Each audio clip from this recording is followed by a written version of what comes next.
Hey, Randy with Rashley's BBQ. Today we're going to be cooking up some chuck roast. Picked up a couple of chuck roast at the store. We're going to throw them on the Goodwin Heritage Oven. Cook with fire and wood today instead of pellets. So let me get the pit lit, and then we'll bring you back and you can watch me prep up the meat. We'll get started. Be right back.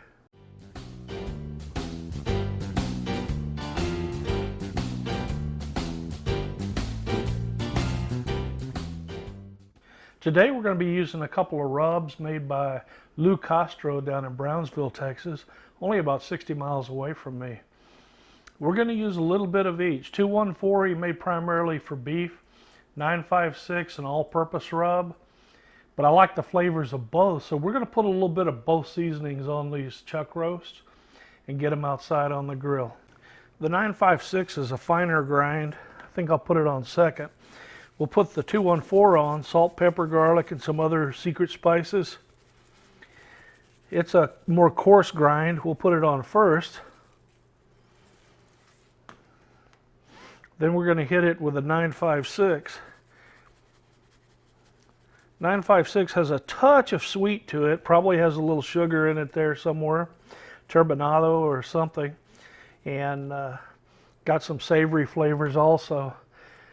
I'm going to flip these, you don't need to see that, and hit the other side, and we'll get outside and show y'all what we're going to do. We got 4 starter cubes lit. I'm just going to let them burn. I got the bottom vents, top vents all the way open.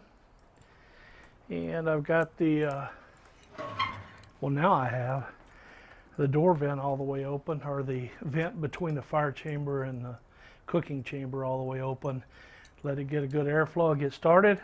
We'll give it 10 or 15 minutes, then we'll come back. The coals will be lit. We'll top it off with charcoal on top of what's already there and get it set up for 250 degrees. And when it's all stable, we'll bring the meat out. We'll be right back.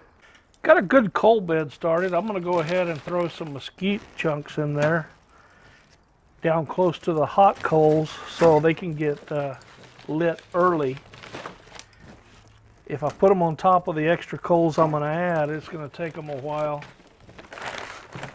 for the fire to get up to them. That's more than enough. Now I'm going to top that off with some more charcoal, fill it up pretty full, close the lid, give it 10-15 minutes for the chunks to get lit good. They're already starting to blaze. And then we're going to put the meat on.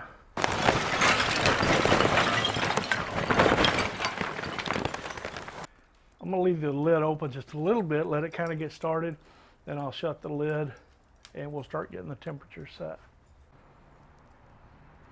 All right, we're at about 230, headed for 250. Still smoking a little heavy though, so I'm going to let the fire get lit a little better so that the smoke thins out a little. We don't want that thick, heavy smoke on our meat. By then it should be 250, we'll be good to go. The initial smoke is thinned out. I can smell the mesquite burning. Perfect time to get the meat on.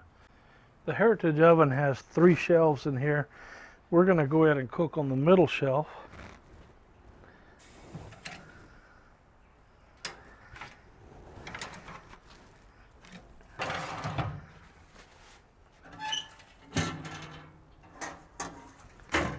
I don't know how long it'll take. I don't cook by time. I cook by internal temperature, so we'll come back and check them occasionally. When they get to about 160, we might go ahead and wrap them in some butcher paper, treat them just like a brisket. We'll see. We'll play it by ear. Y'all come on back. We'll check them later. All right, we've been running about 3 hours so far, and it's still running around 240, 245. Still sitting right there at 250. The internal temperature of the meat is up to about 160, so I'm going to go ahead and pull them off, wrap them in some pink butcher paper, and we're going to put them back on. That's what they look like.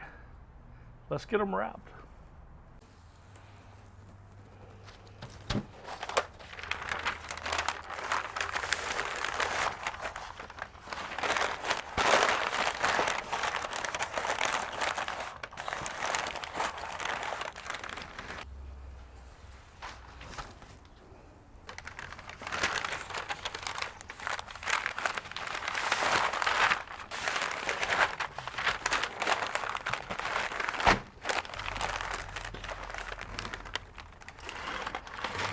All wrapped up, put them back to bed.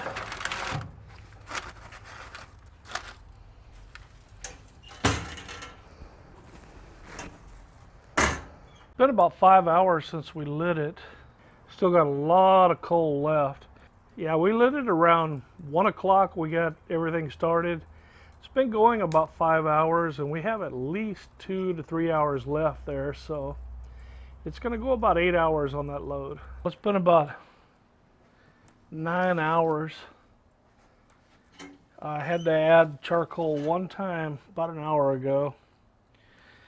Let's probe these things and see where we're at. That went in real easy. That's at 200 degrees.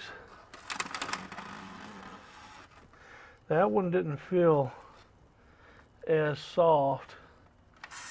And sure enough, it's only at 160. I'm going to go ahead and pull this one off and leave that one on for a while. Let me get this one off, and we'll take it inside and let it rest.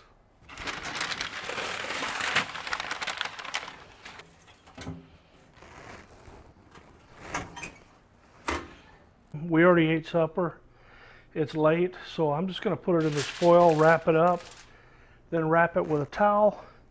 Just kind of keep it warm overnight, and tomorrow I'll cut it and taste test it.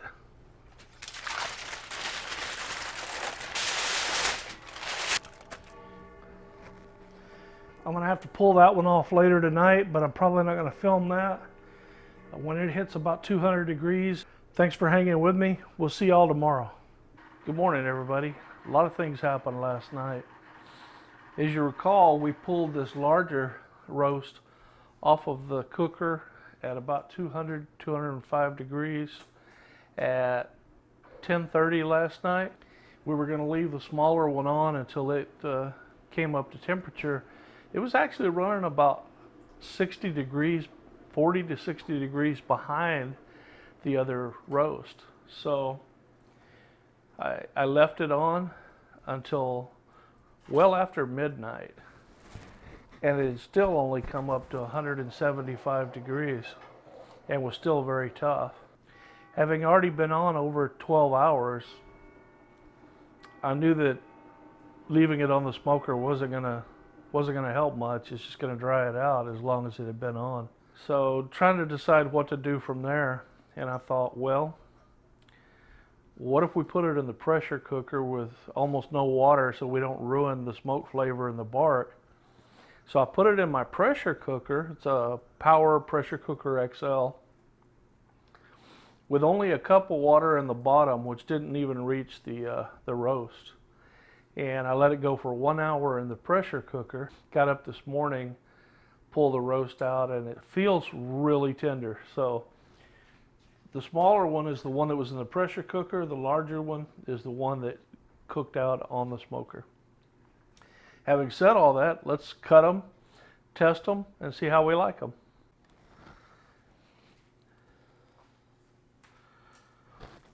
So we'll cut the one that finished out on the smoker first. And no particular reason or way or however, no rhyme or reason, so to speak. Oh, nice smoke ring. Very nice. We'll just go ahead and take a slice out of it, kind of like a brisket. You can see, oh yeah, very tender. This is the one that we pulled off and put into the slow cooker.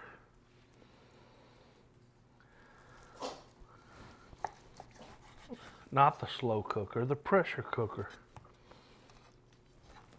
It stayed on longer. You can see that it's more well done, but it also has a good smoke ring. It's pretty tender. It feels like it's going to kind of fall apart when we try to slice it, and it did, which I expected out of the slow cooker, but it was so tough when it came off the grill that I had to do something because it was almost inedible. All right, let me get a test and we'll see how the taste difference is. Okay, my taste testers are on standby here. Let's see what they think. Where's Serena? Good girl. She's the only one that does tricks. The other two, their only trick is eating. Take my finger off already. Ow. Let me wash my hands and we'll continue.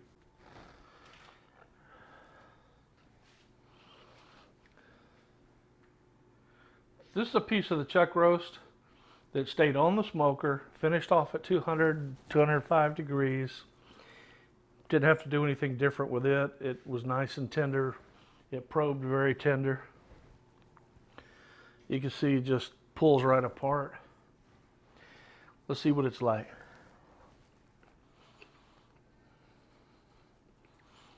Oh yeah. My official taste testers are asking for more, so they must be Chihuahua approved. That's very good. It's tender. The flavors of the rub are there. We used mesquite chunks, so it has some mesquite smoke on it. We didn't add any additional chunks of mesquite throughout the cook, just the ones at the beginning. So the smoke taste is not overpowering. The rubs we used were the TXQ 214 and the TXQ 956. Those are area codes, 214 being Fort Worth area, I believe, Fort Worth Stockyards. It's designed specifically, or especially, not specifically, you can use it on anything you want.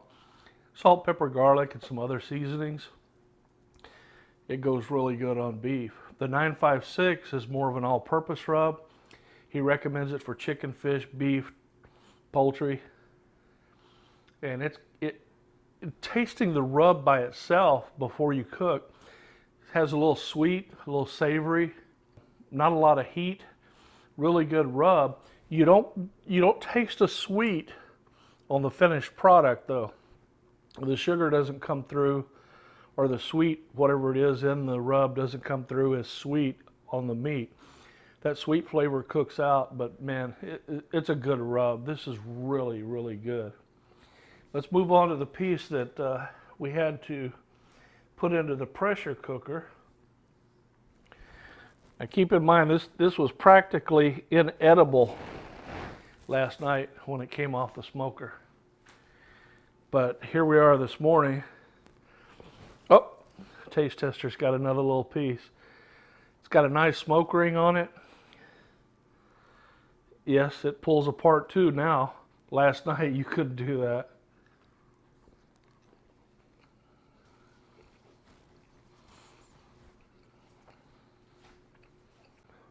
Okay, it's kind of hard to explain.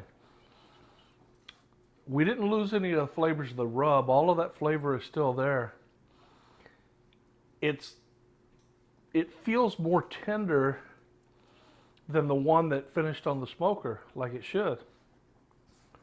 But it's also drier. Of course, it's been sitting here for several minutes since I started filming, and the piece that I sliced kind of dried out some. But it's still good. So I guess the moral of the story is, if you have a really tough cut of meat, pressure cooker, if you have one, give it a try. Don't bury the meat in water where it'll wash off all your smoke and your seasonings. In this case, I put just a cup of water in the bottom. The meat was sitting on a trivet above the water, probably a 1/4 inch above the water. I let it go for 1 hour at high heat. I didn't bleed the pressure off. I let the pressure come back down naturally throughout the night.